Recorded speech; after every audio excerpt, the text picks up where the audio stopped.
One of my videos on texturing walls with a spaghetti roller has about 10,000 views, so people are definitely interested.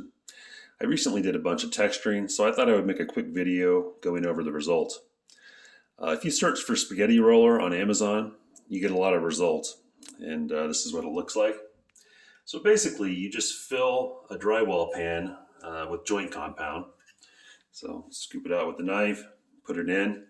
Um, if you buy premixed compound like I do, I add just a little touch of water and then I mix it up with the drywall knife.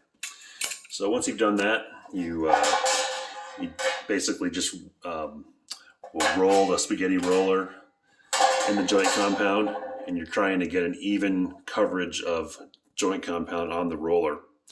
Then you just roll it on the wall. So it'll never be even. So I recommend starting in one direction and then going in the other direction.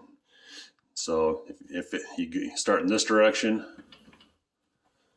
reapply it, go in the other direction, reapply it, and then you overlap.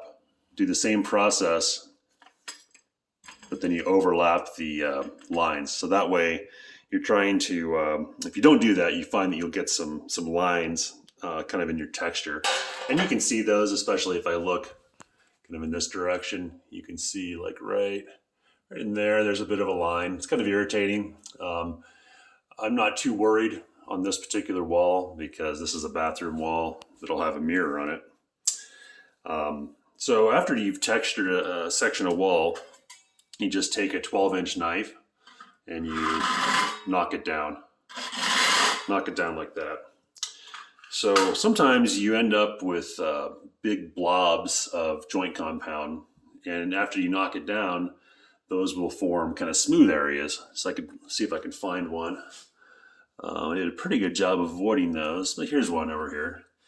You can see here's a blob. So what I do after I have knocked it down, I come back with a dry spaghetti roller and I run it over the top. If you look pretty closely, you can see how I've been able to put some texture on top of that blob, and it really doesn't look that bad. But still, it's good to avoid the blobs. So I'll show you a couple walls after painting and priming. So here's one wall. This is the one. I'll try to look at the side so you can really get a sense of what the texture looks like. Not too bad. This has been primed with Kills. So let me go into another room where I've actually primed and then painted. This is a bathroom wall.